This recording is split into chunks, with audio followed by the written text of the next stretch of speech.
Continuamos aquí en Proeconomía y Finanzas y continuamos conversando con la doctora Ana Rojas Viñales. Doctora, retomando un poquitito el hilo del libro y de la investigación que estuvo publicando, ¿cuáles le parece que podemos mencionar como las principales características de las políticas sociales que fueron aplicadas en nuestro país durante el periodo que usted estuvo estudiando? Bueno, la principal característica que yo encontré a lo largo de la investigación es que en todos los gobiernos, desde Andrés Rodríguez hasta Horacio Cartes, hasta Marito, perdón, en todas las etapas se reconoce la importancia de disminuir la pobreza y la desigualdad. O sea, es un problema que estaba dentro del debate político y económico, ¿verdad?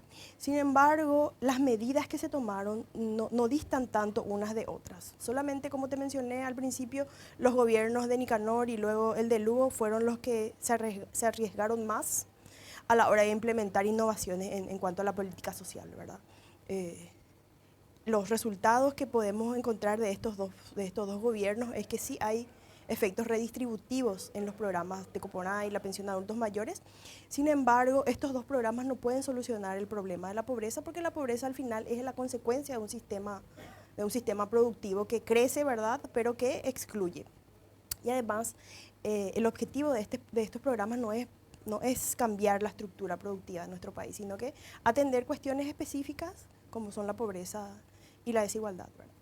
Y por otro lado, otra cuestión interesante es que a partir de la experiencia que fuimos ganando en estos años, se fue capitalizando también el ensayo y error a lo largo de estos 10 gobiernos que se siguieron, ¿verdad? Entonces, importante destacar que sí se hizo bastante, pero que no es suficiente. Los modelos de gobierno, doctora, sé que no lo estudió propiamente, pero indirectamente también forma parte de la investigación. Los modelos de gobierno son básicamente similares, es decir, entre los cambios de gobierno en Paraguay no hubo mucha modificación en lo que es la estructura económica y de políticas sociales de nuestro país. No, entre los modelos de gobierno no hubo prácticamente diferencias, excepto en esos dos periodos que te mencioné, a pesar de que el gobierno de Nicanor Duarte Frutos era también del mismo signo político, sí tuvo diferencias en comparación a los demás, ¿verdad? Porque limitaba o pretendía limitar la injerencia internacional en la política nacional, así como también estableció una agenda en la cual establecía que en un periodo X él tenía que desarrollar propuestas, ¿verdad?, que iban a ser las que guiaban su gobierno. Y luego en el gobierno de Lugo, que era completamente de otro signo político, ¿verdad? Pero el resto sí sigue casi la misma línea. Doctora, ¿cuáles le parece que son los principales desafíos a los cuales tenemos que hacer frente en Paraguay en materia de lucha contra la pobreza y desigualdad?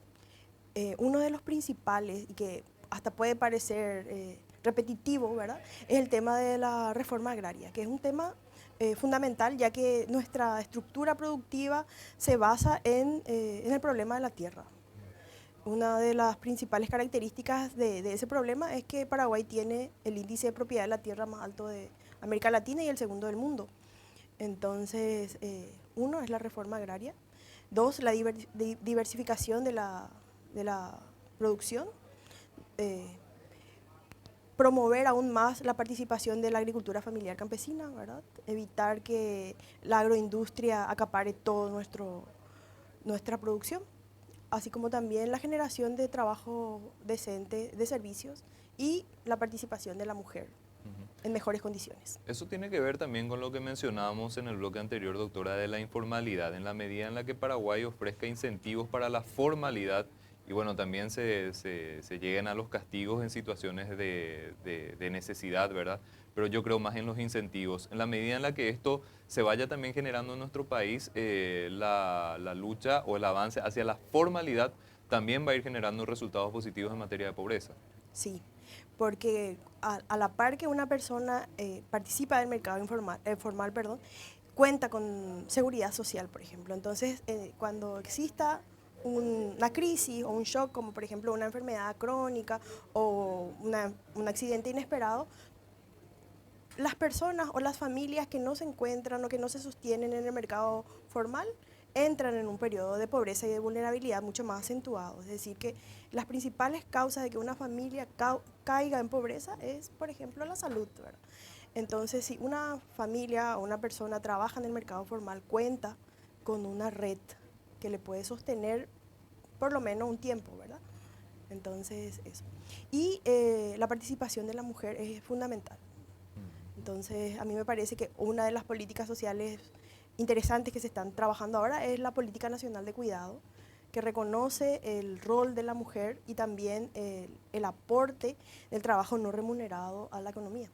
Y todas estas cuestiones, doctora, son importantes en el sentido de que también le van sacando en la medida en la que se genera empleo digno y formal y se va teniendo condiciones más estables dentro de los trabajadores y de las familias, le va sacando también presión al Estado en el sentido en el que el Estado tiene la necesidad de aplicar políticas sociales o los programas como Tecomporá y otros, pero tampoco se tiene que llegar a una situación en la que el grupo de personas que estén en necesidad de esos programas sociales sea demasiado grande, porque evidentemente eso se paga con dinero del Estado y deja poco espacio para otros tipos de gastos que se necesitan también en nuestro Sí, país. exactamente. Tecopona, uno de los objetivos de Tecopona precisamente es generar el capital humano y social para que las familias que, por ejemplo, hoy están dentro del programa, una vez que egresen, estén en condiciones de sostenerse de manera autónoma, es decir, que ya no dependan de este tipo de programas.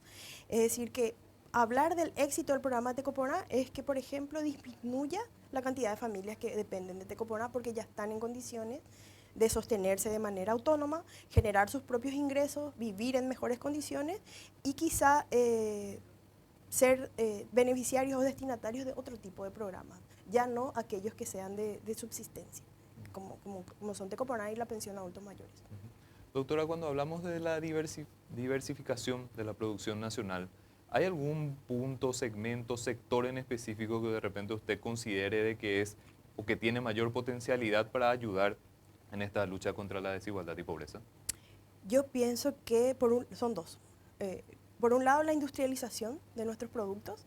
Es decir, nosotros no podemos negar que dependemos del sector primario, de la explotación de recursos naturales. Entonces, por un lado, la industrialización de lo que hoy producimos, agregarle mayor valor.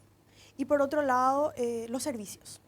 Ahora con los programas como Becal, que está invirtiendo bastante en capital humano, se está formando mucho, se están formando muchos de nuestros compatriotas en el exterior y el regreso de estos compatriotas debería darse, a partir del regreso de estos compatriotas, debería darse mayor crecimiento en el empleo y en la productividad, ¿verdad? Doctora, las proyecciones para años futuros, el trabajo que realizó usted es puntualmente hasta el año 2020, tengo Sí. entendido, pero evidentemente todo prosigue y tenemos también los siguientes años, los años que vienen también en materia de crecimiento económico, la reducción también de la pobreza y demás. Estos años venideros, doctora, ¿le parece que mantienen las condiciones en el sentido de que mantenemos una producción económica en las mismas condiciones prácticamente de su periodo de estudio, que no tendría tanta incidencia en cuanto a lo que es esta lucha contra la pobreza y la desigualdad, como usad dice, si es que no tenemos de repente una diversificación productiva o cambios dentro de nuestra matriz? Es difícil ir pensando en una reducción demasiado significativa de la pobreza en Paraguay. Eh, Ahora, en este gobierno, por ejemplo, un tema recurrente es que las personas estamos en el centro de las políticas, ¿verdad? O sea, eso a mí me parece fundamental, porque la estabilidad macroeconómica sin tener en cuenta cómo impactan las políticas que implementamos en la vida de las personas, al final no tiene un impacto significativo en el crecimiento y en la desigualdad, ¿verdad? Entonces, a mí me parece fundamental y valoro bastante esa posición, veremos qué pasa, ojalá que sí. Así como también hay muchos programas que están buscando la formalización del empleo, como para facilitar el ingreso de las familias y de las personas al mercado formal, con mecanismos simplificados. También la atracción de inversionistas en nuestro país, tanto nacionales como internacionales.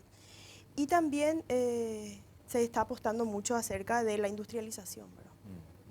Entonces, la estabilidad macroeconómica es un rasgo también fundamental de nuestro país que, si bien se menciona mucho a lo largo de mi trabajo, es algo muy positivo, o sea, está súper bien, genera las bases para el crecimiento.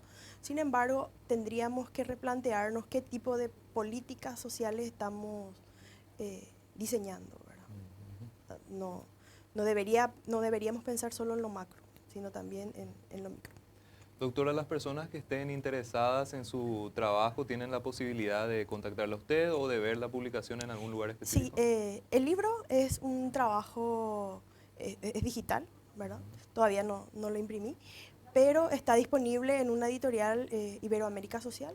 Ok. Ponen mi nombre, Ana Rojas Viñales, y les va a salir. Es de acceso gratuito, se puede difundir y asimismo mis datos están disponibles en la red para la gente que quiera contactarme cuando quiera.